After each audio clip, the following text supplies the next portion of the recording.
Selamat datang di podcast spesial ujian akhir semester mata kuliah literasi digital. Saya Christopher Zakaria Situmorang sebagai host di sini. Kita akan membahas kasus yang gempar pada saat ini, yaitu kebocoran data besar-besaran di universitas digital. Kali ini kita kedatangan bintang tamu yang sangat berwawasan luas ini. Boleh diperkenalkan? Oke, baik, terima kasih. Perkenalkan, nama saya M. Kurnia Ramadan. Di sini saya diundang oleh saudara Christopher di podcastnya sebagai bintang tamu. Ini tuh. Oke, terima kasih untuk saudara Kurnia. Jadi kan yang kita lihatlah untuk kasus-kasus akhir ini kan kebocoran data di universitas digital.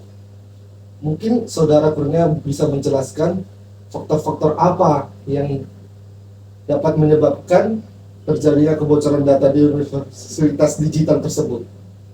Baik, kita ketahui bersama ya bahwasanya universitas digital ini merupakan salah satu universitas yang baik, yang bagus reputasinya, tapi sayangnya dengan ada peristiwa ini menyebabkan terjadinya huru-hara tentang sistem keamanan. Nah, menurut saya salah satu penyebab terjadinya kebocoran ini disebabkan oleh kelemahan sistem keamanannya. Artinya tidak fokusnya para staf atau pekerja melakukan keamanan terhadap sistemnya. Begini. Oh, jadi kelemahan sistem juga ya. Iya.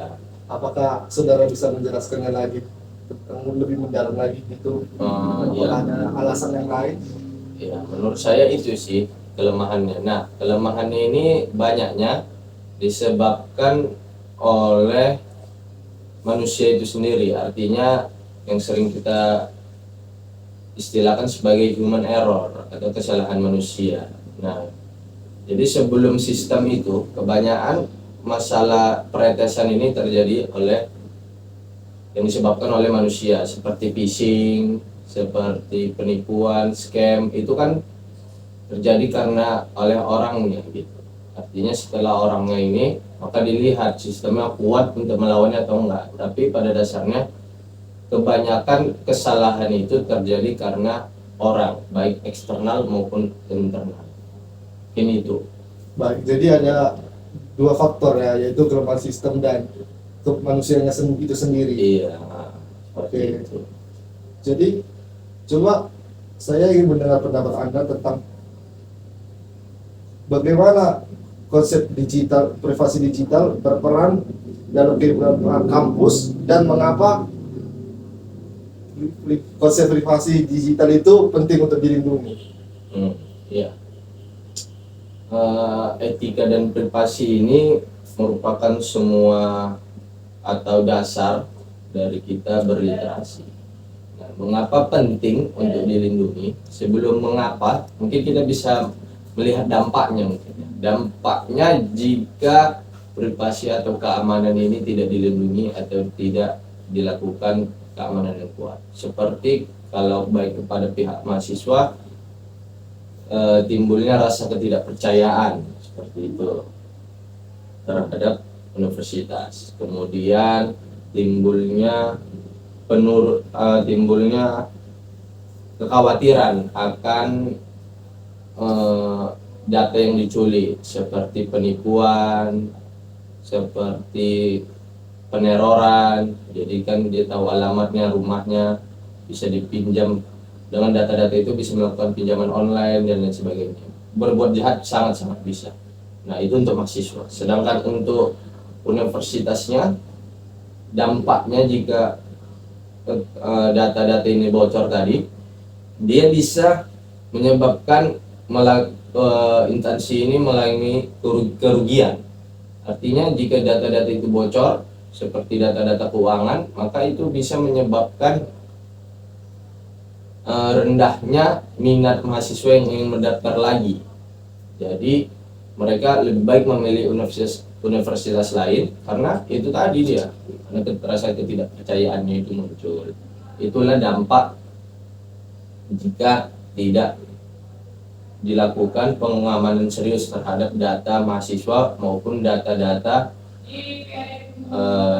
yang berkaitan dengan pihak kampus gitu. Jadi pertanyaannya penting atau tidak? Ya jelas sangat penting untuk menjaga data itu agar aman dan mendapatkan kepercayaan serta meningkatkan reputasinya.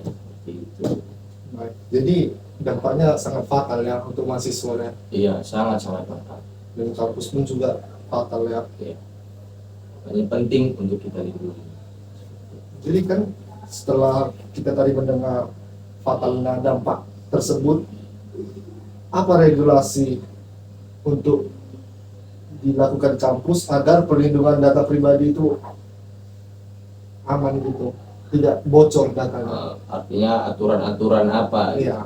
Nah, kita ketahui bahwasanya ada 4 aturan yang sangat sering digunakan atau yang paling kuat. Yang pertama yaitu namanya GDPR atau General Data Protection Regulation yang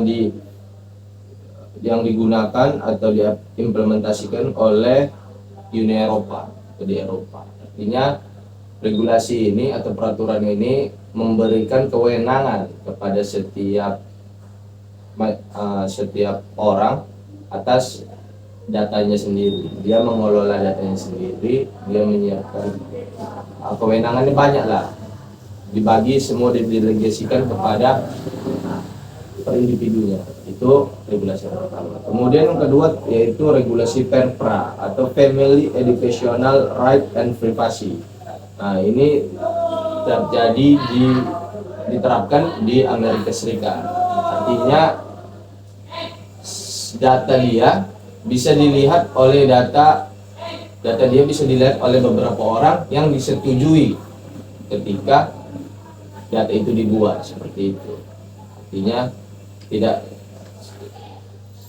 dia sendiri, tapi ada beberapa orang yang bisa melihatnya atas perizinan tadi. Itu regulasi kedua. Kemudian ada CCPA atau California Consumer Privacy. Artinya di sini di California ini dia menerapkan bahwasanya data itu 50-50% dipegang. Jadi ketika kita tidak mau ngapa-ngapain, kita bisa, tapi harus ada persetujuan gitu. Nah, yang keempat itu Personal Data Protection Action atau PDPA yang diterapkan oleh Singapura. Mereka menerapkan bahwasanya semua data-data itu berpusat atau dikelola oleh suatu lembaga yang mana dia mengatur atas semua data-data yang diberikan masyarakat itu. Itu menurut regulasi-regulasi yang populer. Jadi menurut Anda, apa regulasi yang cocok untuk dilakukan di institusi pendidikan Indonesia? Artinya di Universitas Digital maupun di Indonesia gitu kan? Ya, baik. Menurut saya yang paling relevan digunakan yaitu yang keempat, yang dari Singapura, yaitu PDPA, Personal Data Protection Action. Artinya ada suatu lembaga sebagai pusat yang mengatur data-data itu tadi. Mengapa ini menurut saya relevan? Karena kita ketahui bahwa banyak masyarakat Indonesia masih kurang dalam literasi.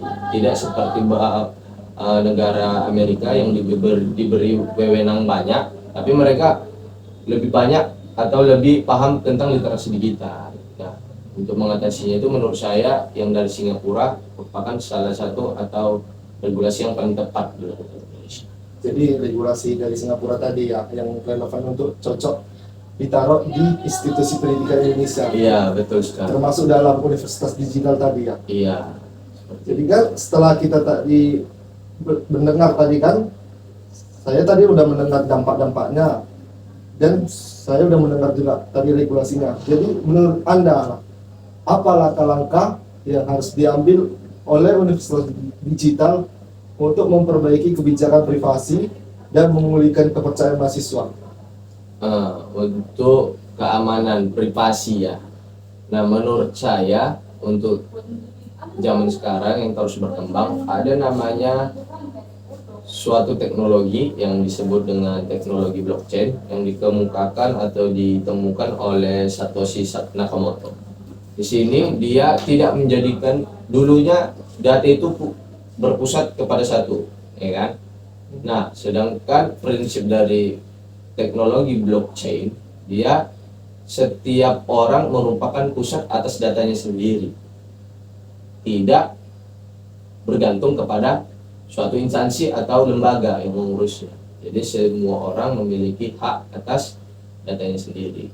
Nah, menurut saya itu suatu teknologi yang bagus digunakan atau diterapkan di Indonesia, karena untuk menghindari pemalsuan data seperti itu. Nah, dia pun merupakan teknologi terbaru yang akan ada di masa depan. Seperti sekarang kita berada di Web 2, nah sedangkan blockchain ini ada di Web 3. Karena dia desentralis data, artinya data itu disebar merata ke semua orang, seperti itu. Nah, menjawab pertanyaan Saudara Christopher mengenai bagaimana cara kita memulihkan kepercayaan yang telah hampir hilang ini tadi kan? Iya. Menurut saya salah satu caranya yaitu pertama pihak kampus mengakui atau menyadari kesalahannya, menceritakan atau menginformasikan secara baik-baik kepada staf maupun mahasiswanya mengenai kasus atau peristiwa ini. Kemudian melakukan perbaikan dalam artian perbaikan keamanan, perbaikan etika dalam pengerjaannya, seperti itu, sehingga terjadinya keamanan yang lebih baik dengan memasukkan implementasi yang tadi teknologi blockchain, dan dilakukannya update berkala, sehingga update berkala secara transparansi, sehingga mahasiswa maupun orang luar, orang banyak dapat melihat bagaimana universitas digital ini mengamankan atau mengelola data dalam institusinya gitu. Kemudian yang terakhir mungkin menurut saya yaitu melakukan pelayanan seperti call center. Artinya ketika ada permasalahan, ada yang bisa dihubungi. Ketika ada gejala atau kesalahan, ada yang bisa dihubungi sehingga tidak terjadi simpang siur berita gitu. Seperti itu mungkin. Jadi solusi yang Anda berikan itu tadi sangat bermanfaat bagi institusi pendidikan yang ada di Indonesia maupun di luar negeri. Yeah. Solusi yang Anda berikan itu juga sangat membantu universitas digital agar dapat menangani kasus yang terbaru ini. Ini adalah episode spesial yang membahas permasalahan yang sangat gempar pada akhir-akhir ini. Terima kasih untuk Saudara Muhammad Kurnia Ramadan yang telah meluangkan waktunya untuk berbagi wawasan yang berharga untuk hari ini. Dan jangan lupa untuk memperhatikan keamanan data kita di era digital yang sangat pesat perkembangannya. Baik, terima kasih kepada Saudara Christopher yang telah mengundang saya di podcast kali ini. Harapannya kepada kita semua dapat terus meningkatkan wawasan kita tentang berliterasi digital, yang dimana sekarang merupakan zaman yang begitu cepat atas teknologi. Semoga kita bisa menjadi bagian orang-orang yang paham atas teknologi tersebut. Ini. Sampai jumpa di pembahasan selanjutnya. Kami berharap Anda menikmati perbincangan kami dan mendapatkan wawasan yang bermanfaat. Jangan lupa untuk subscribe, beri rating, dan tinggalkan komentar agar channel kami ini berkembang. Terima kasih. Ku kejar mimpi dan ku terbang tinggi, tak ada kata tidak, ku pasti bisa, dan ku coba lagi ditemani pagi, tak ada yang tak mungkin, ku pasti bisa. Oh.